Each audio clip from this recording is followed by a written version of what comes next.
بسم الله الرحمن الرحیم. نن زمرنګ د تقریر موضوع ده د څکلو بیان.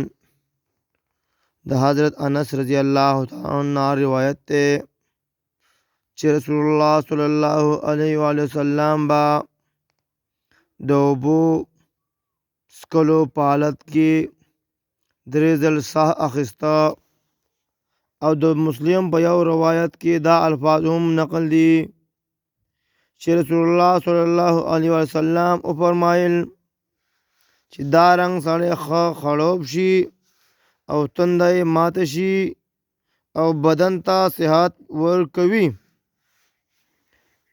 د حضرت ابن عباس رضی الله تعالی عنہ روایت ده چې رسول الله صلی الله علیه وسلم د مشک په خوله د اوبو څکلو نه منع فرمایلی ده. دا حدیث بخاری مسلم نقل کړی دی. تشریح کې دا راځي چې مشک، منګی، بالټی وغیرہ په دې وجه څکل مناسب نه دي. دې سره اوبه چې یو خو اوبه په سړی تویږي، سړی هم لون شي، اوبه هم ضایع شي. بل دا چې اوبه ګېډې دله د مقدار نه زیات یې ملاو شي چې دا د معدې لپاره ډېر نقصاني دي. او غټه خبره دا ده ټول نه چې دا ټول کار چې کوم دی نو دا د سنتو نه خلاف دی. دا مخکې حدیث دا د انس رضی الله تعالی عنہ روایت دی چې رسول الله صلی الله علیه وسلم منع فرمایلی ده په دې چې هیڅ یو کس سړی اوبه نسکي په تاسو کې په ولاړه، یعنی په ولاړه باندې که څه عذر نه وي نو اوبه څکل نه دي پکار. د حضرت ام سلمہ رضی الله تعالی عنہ روایت دی چې رسول الله صلی الله علیه وسلم فرمایل چې کوم کس د سپینو زرو په لوښي کې څکل کوي نو دا څکل نوره څه نتیجه نه پیدا کوي سوا له دې نه چې اور د دوزخ به په خېټه د ده کې زر زر پرېوځي. دا حدیث بخاری او مسلم نقل کړی دی. یعنی دا مطلب دا دی که څوک په لوښي د سرو زرو کې یا د سپینو زرو کې کوي نو داسې ده چې دا څکل، یعنی دغه څکل به د داسې معلومیږي چې لکه د په خېټه کې د اور داخلی. دغه څکل یعنی اور داخلول دي د سرو زرو یا د سپینو زرو لوښي کې اوبه څکل. دا مخکې حدیث دا حذیفه رضی الله تعالی عنہ وایي چې رسول الله صلی الله علیه وسلم فرمایل ما اورېدلی دي چې ریخمي کپړه ما اچوئ او نه دیباج، یعنی دیباج یو قسم ریخمي کپړه ده او دا رنګ د سرو او د سپینو زرو په رکیبو پیالو او لوښو کې مخورئ او ماسک کوي، ځکه چې دا ټول شیان په دنیا کې د کافرو دپاره دي او دا ستاسو دپاره په آخرت کې دي. په آخرت کې دي او په دنیا کې به د سرو او د سپینو زرو اوبو کې خوراک او څښاک نه کوي. دا حدیث بخاری او مسلم نقل کړی دی.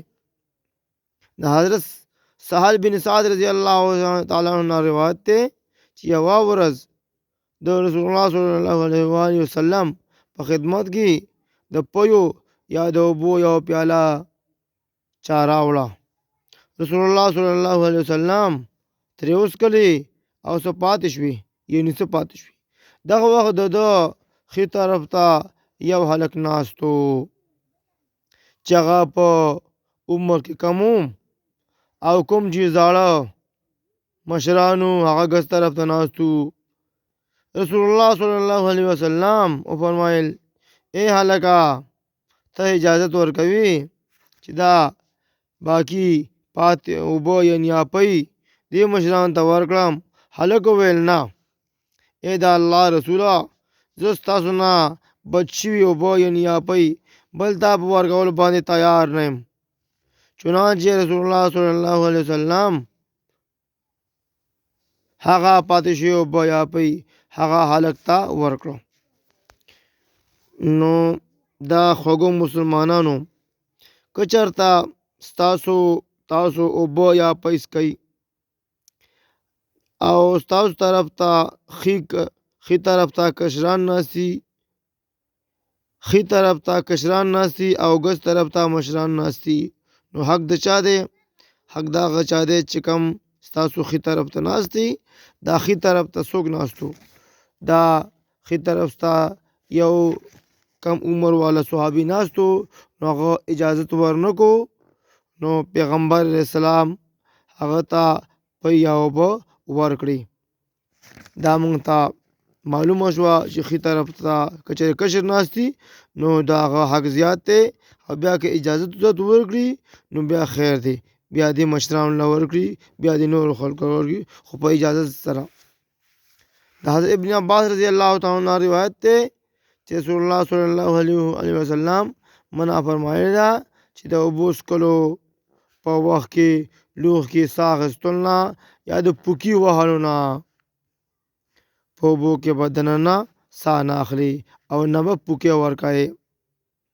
دا مخکې حدیث د ابن عباس رضی الله تعالی عنہ روایت دی چې رسول الله صلی الله علیه وسلم فرمایل چې تاسو په یو ساه اوبه مسکئ بلکې په 2 یا 3 ساه اوبه څکئ، او چې کله شروع کې څکئ نو بسم الله ووایئ، یعنی بسم الله ووایئ، او چې کله د خولې نه لرې کړئ نو بیا الحمدلله ووایئ، حمد ووایئ یعنی الحمدلله ووایئ.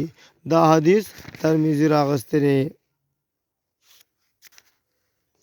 د حضرت ابو سعید خدری رضی الله تعالی عنہ روایت دی چې رسول الله صلی الله علیه وسلم په اوبو باندې د پوکو وهلو نه منع فرمایلی ده. یو سړي عرض وکړو چې که چېرې اوبو کې خزله وغیره وي نو بیا یعنی بیا هم پوکی نه ورکوو؟ ویې فرمایل توی کړه، یعنی جام یا ګیلاس کو کړه چې خزله وغیره ترې پرېوځي. هغه بیا عرض وکړو چې که چېرې په یو ساه باندې موړ نشم نو بیا یعنی ساه اخیستل په جام وغیره کې منع شو او زه په یو ساه موړ نشم. رسول الله صلی الله علیه وسلم ورته فرمایل چې په یو ساه به لږې وڅکې، بیا لوښی د خولې نه جدا کړه، ساه واخله، بیا خولې ته اوبه ونیسه، لږې وڅکه، لوښی جدا کړه، ساه واخله، او داسې دریم ځل هم وکړه. دا حدیث ترمذی راغستی دی. په تشریح کې دا بیان راوړي.